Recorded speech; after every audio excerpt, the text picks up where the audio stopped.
everybody, and welcome to my Monday Night Raw review live from Cincinnati, Ohio tonight. So it's pretty much there probably about a week ago or two now. It was a really good, nice place. We kicked it off the show with Triple H being back on Raw again. As he pretty much saying, Tag's held back, pretty much what has been happening around here. It's hard running a billion-dollar company, as Triple H says, and having to deal with Seth Rollins and Kane, with two guys bickering with each other. So he pretty much called out Seth Rollins and Kane, told him to come out here and deal with this. As fans chanted for Dean Ambrose, since they're in Dean Ambrose's hometown of Cincinnati, Ohio. Pretty much, Seth Rollins said, Kane, he's a threat to me being the world champion. He's a threat to the authority. And pretty much people kept saying Ambrose, Ambrose.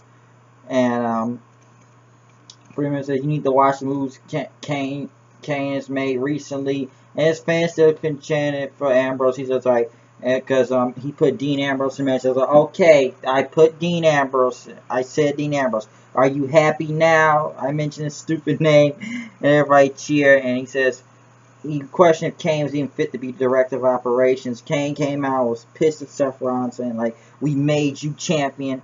You shouldn't even be out here just a spoiled brat and everything. And pretty much Rollins says it's insubordination. And Kane, pretty much Triple H says, if you did not help Seth Rollins this Sunday still become world heavyweight champion, maybe your director of operations are no longer needed. And he says it's a shame that it feels that they have to part ways, but it'll be worth it to vasculate Seth Rollins to pretty much beat the crap out of him. And pretty much turns Rollins to shut up and everything. And that you guys are going to be in matches tonight, since all the people in the Fatal 4-Way are going to be matches. Pretty much, he told Kane, you're going against Reigns. Rollins, you're going to main event against Randy Orton. Again, Randy Orton. And pretty much Jamie Noble and Joey Mercury, I asked the guy in Hunter's face, says, oh, I'm sorry, look, guys, you got to it, since you guys make up half of a man. You are going to go against Dean Ambrose, which the crowd went nuts for, and pretty much he beat the hell out of both of them. The crowd went pretty much ape shit for Dean Ambrose in his hometown as he took out the security team. King Bad News Barrett went against Dolph Ziggler, as Dolph Ziggler will go against Sheamus at Payback this Sunday, which I almost forgot that Payback was this Sunday. Barely hyped up any matches for it. He will go against him this Sunday at Payback. Ziggler and Sheamus, as Sheamus on commentary. And pretty much Ziggler was almost had to win on him, but Sheamus kind of got in the way. Barrett hit the bullhammer elbow winning, and then Sheamus kept stepping all over him, saying, you're not fit enough to pretty much wash my shoes, and kicked him in the ring, man. Eric Rowan destroyed Fandango, and pretty much Harper Gunn did too. So I'm kind of glad they put Eric Rowan and Luke Harper back together. Now, we can bring Bray Wyatt back and get the Wyatt family back together. That's all great, because, come on, we all knew that both of these guys were barely going anywhere their singles run. Luke Harper, in a way, because he got the Intercontinental title and looked like something was happening. Eric Rowan was pretty much the shits at that point, and I almost thought he was going to get released, because him and that Asian music he comes out to doesn't make any type of sense with him. It just wasn't working. It just sucked with him, but I'm kind of glad they're back.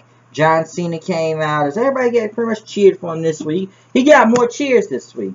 And, it was a better crowd for him. And he talked about the match with Rusev, said we're not going to have a John Cena U.S. Championship challenge tonight. But he says that doesn't make sense. And he said this is a symbol of America, what he stands up for. And he says anybody in the back, if you're pretty much a legend, superstar, anybody in the back, or anybody from NXT, you want some, come get some, because the champ is here. And Adrian Neville pretty much accepted the challenge.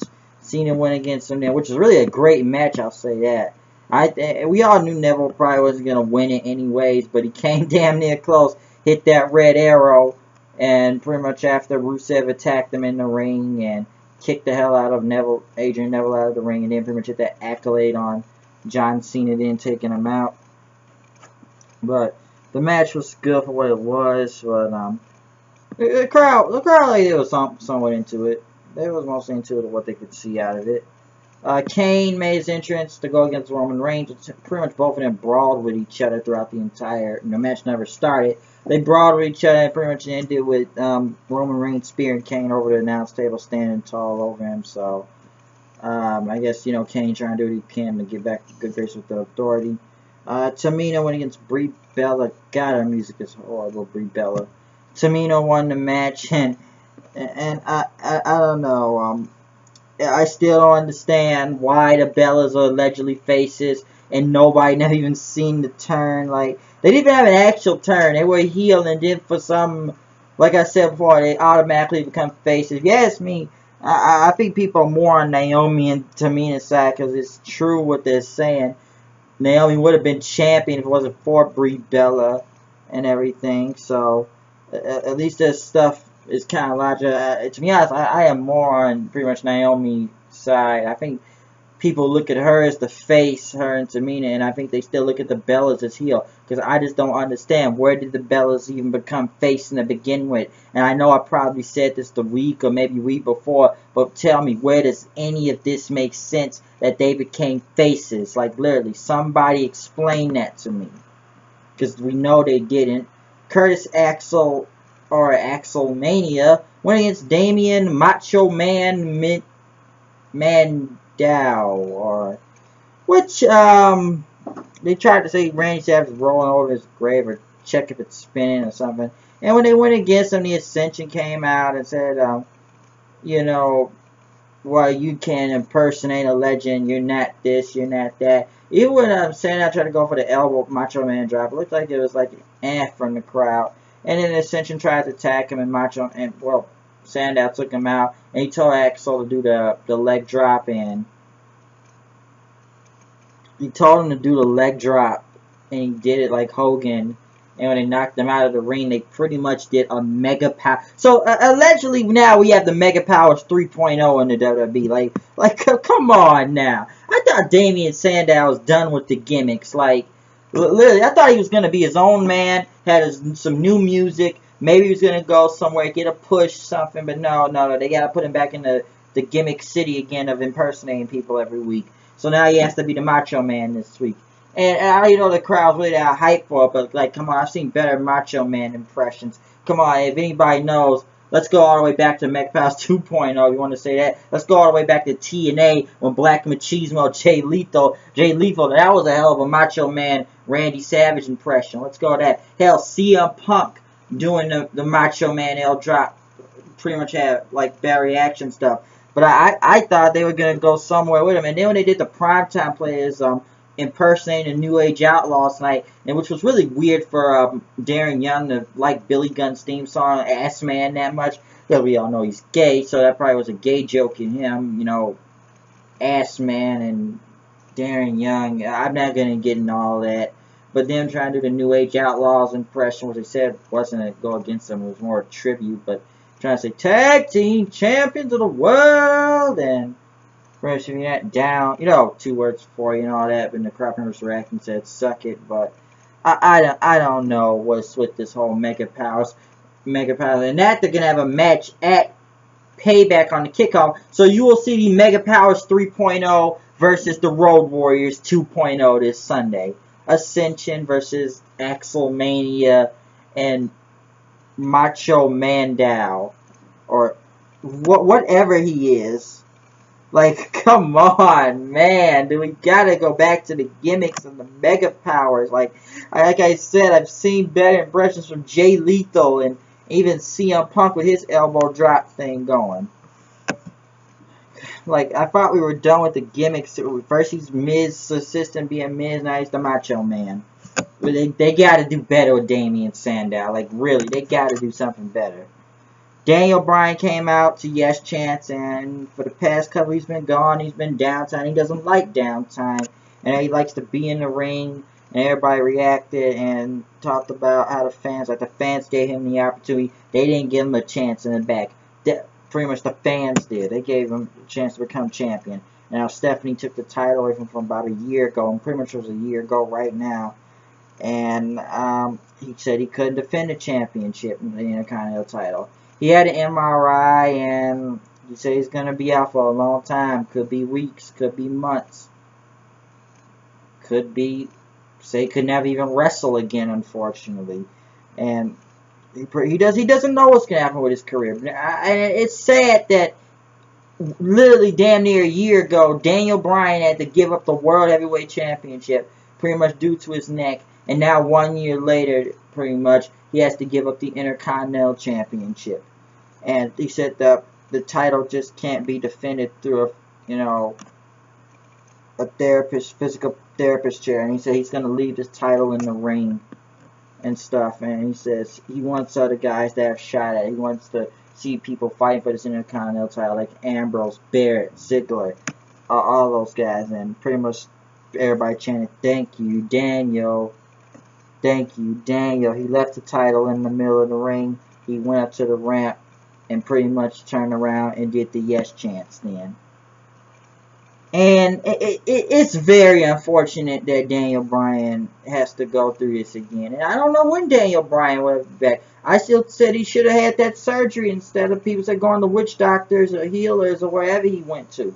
And now that he's got MRIs, knowing that if he'll never wrestle again, and I think that's maybe why they put him on Tough Enough, because like we got to give the man something. He can't wrestle right now until we'll never know if he'll ever wrestle again. Could be, like you said, could be weeks, could be months. So that's why they probably just put him as some type of trainer thing, a judge on Tough Enough, just to give Daniel Bryan a job, just to give him something. It's very unfortunate that he had to give the Intercontinental title due to his neck injury again. So it's sad to see that, but I don't know what the future holds to Daniel Bryan. We'll just have to wait and see what, if anything, happens from there.